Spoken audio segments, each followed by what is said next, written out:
Okay, so take Fire Emblem, grab Pokemon, they have a baby. Pokemon Conquest. How does Pokemon Conquest hold up in 2021?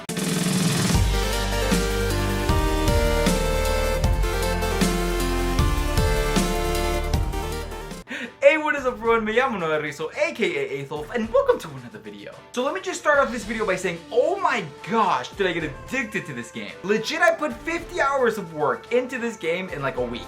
And I don't regret a single thing. Okay, so this game isn't exactly like Fire Emblem, and it definitely has some Pokemon components, but I wouldn't call it a Pokemon game either. But I would definitely call it a Pokemon spin-off. Is it more Fire Emblem? Is it more Pokemon? It's just somewhere in between. It's its own thing, okay? It's completely its own thing. Okay, so let's start off with the gameplay. Now, the gameplay is classic Fire Emblem. Except instead of controlling a warrior, you're controlling a Pokemon. So in your basic Fire Emblem game, you get to attack, maybe use items, and maybe use a special move here or there, depending on the Fire Emblem game that you play. Now in this game, since you're controlling Pokemon, you get to use different Pokemon moves.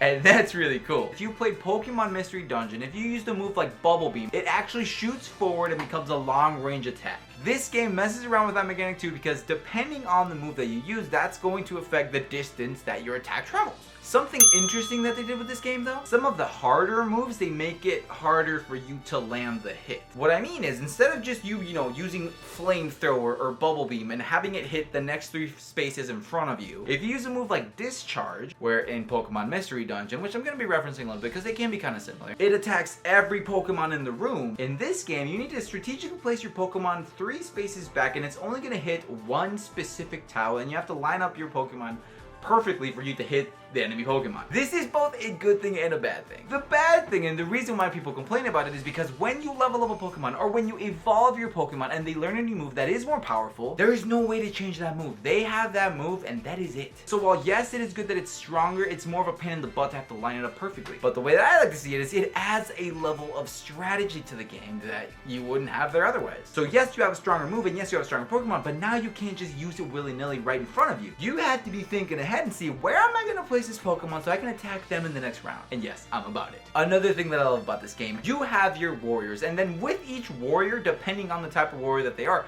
you can have up to 6 Pokemon on one warrior. So depending on the warrior you have, they can hold a different amount of Pokemon, like minimum of 3 and a maximum of like 6 or 7. And I love this. While you can't alternate and switch out Pokemon within each battle, you can fill up a warrior with all the Pokemon that you want, and then before a battle starts, choose what Pokemon you want to use with them. Adding another degree of strategy, because you can't just pick one warrior that you like and give them all the Pokemon, all different typings, and all the good stuff. Different warriors have different typings, which make different Pokemon more compatible with them, therefore affecting what warrior, what Pokemon you're going to choose to capture with each warrior. Because there are no levels in this game. Here, your Pokemon's strength, it's based on their link with the warrior that they have connected with.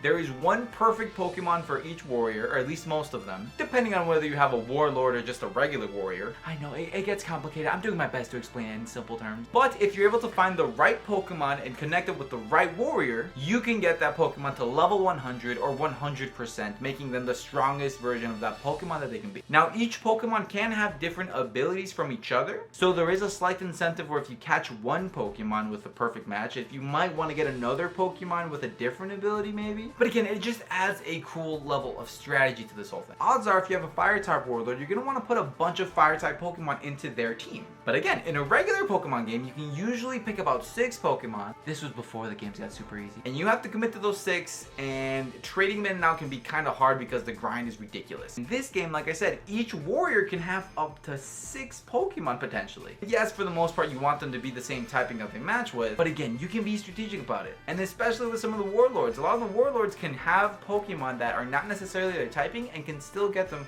to a really high percentage. I just realized this is really hard to explain to someone who hasn't played this game, so I'm doing my best here. The play style of this game is as follows. Just think Fire Emblem. You have a turn where you can move all your Pokemon attack. Enemy has a turn where they can move all their Pokemon attack. But it's cool because you can catch pretty much any Pokemon that you want. Also, this is only if they're wild Pokemon too. But again, you want to be strategic about it to make sure that the Pokemon they catch matches the correct warrior, so that their link is a high enough percentage to make it worth it.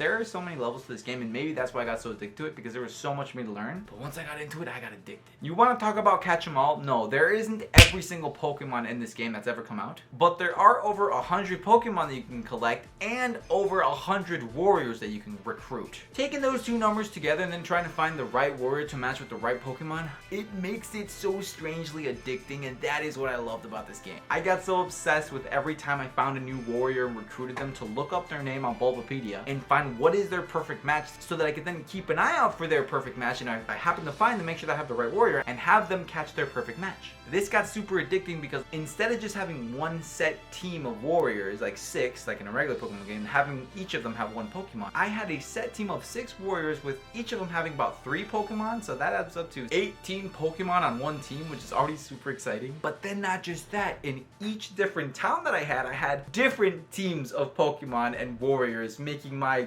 collection and the amount of warriors that I wanted with the right Pokemon crazy. Another cool incentive is the New Game Plus. So the New Game Plus unlocks a bunch of different stories or more campaigns for you to play through with different warriors. The cool thing is, any warrior that you've recruited in the past, they get to save the Pokemon that you had already caught with them in the previous playthrough. So when I loaded up these different chapters in this New Game Plus, whenever I recruited a warrior that I had recruited in the past, they got to keep their same Pokemon that I had already caught with them. And usually that was the pain, finding the 100% Pokemon link with that warrior. But if I already did that, I just get to start using them right off the bat and knowing that I'm not wasting my time. I didn't want to invest into a warrior or Pokemon and use them on my team if they didn't have a 100% link possible. Because what's the point of that if when I do find a Pokemon with a 100% link possible with them, I'm just gonna kick out the old Pokemon and put the new one in, therefore making the level ups that I had previously made completely useless. Something interesting to note about the New Game Plus, you don't just replay the same story that you played, it gives you the option to play different mini stories and some longer stories, which I both liked and disliked. I liked it because it was different from the regular campaign, but what I didn't like is that it didn't give me the option to replay the original campaign, which I really wanted to do. To play the original campaign, I had to beat all the other 30-something post-game campaigns to play the original one, which is cool and all, but I wish it just gave me the option to replay it whenever I wanted. Why do I have to beat these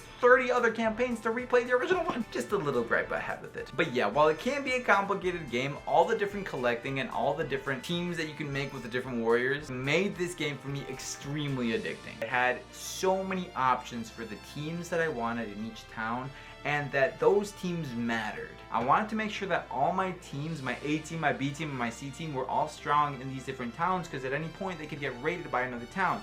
And if that team isn't strong enough, they're going to get destroyed, I'm going to lose the town, and I'm going to potentially have to kick out or just send off warriors and Pokemon that I had been working on.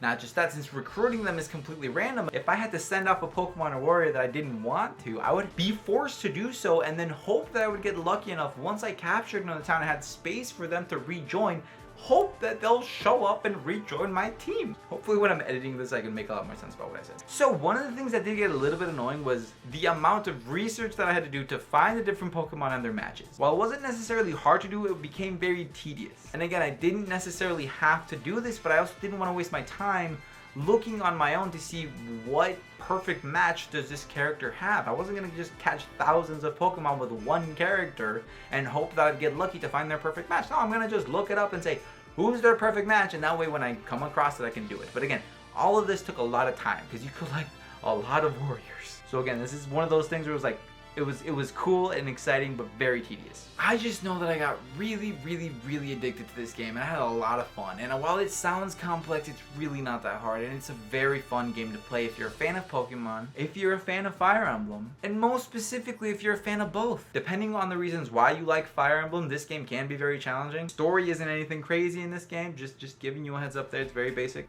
Visuals are not that bad. I really like the art style, and the way that they paired up some of the Pokemon with their warriors looked so freaking cool. It is an old DS game, so it is kind of pixelated 8-bit, especially when you're fighting and you're in the heat of the battle. But definitely something you can look past when you take into account all the other things that make this game so much fun. If you're used to playing the old Mystery Dungeon games on the DS, this is going to be no issue for you. And same thing if you're used to playing some of the older Fire Emblem games. Not an issue at all. You're used to that 8-bit style. But yes, I had to talk about this game. I don't see what, you know, when this game came out, I didn't really know about it. I don't really see anyone talking about this game now. And I had to talk about this game because it is so freaking good and everyone is missing out if you're a fan of either franchises, for real. So if you haven't given it a shot, I would say your best bet at this point is to maybe look for an emulator. Give it a shot if you want to play it on the DS. I am lucky and found a copy at a, you know, local video game shop. Found it used for like 30 something bucks. Nowadays, depending on where you look, this game in its original DS form can be up to about $100 to $200. Jeez. But anyways, Wolfpack, I just wanted to show some love to this game. I think this game is totally worth playing in 2021 if you're into these kind of games. Hopefully you enjoyed the video. Please let me know what you think of Pokemon Conquest, if this video sparked interest, or if you've already played the game. What are your thoughts and opinions? Anywho, on that note, I love you all. Thank you all so much for watching, and I will see you all next time, Wolfpack. Hey, what is up, Wolfpack? Thank you all so much for making it to the end of the video. I want to take this time right now to thank my Patreons. It is thanks to you all that I'm able to keep this channel going. If you are also interested in helping support the channel and you'd like to see more content like this, click on the very first link that you see down below. Anything from as far as $3 to $5 goes a long way. Once again, I love you all, Wolfpack, and I will see you all next time.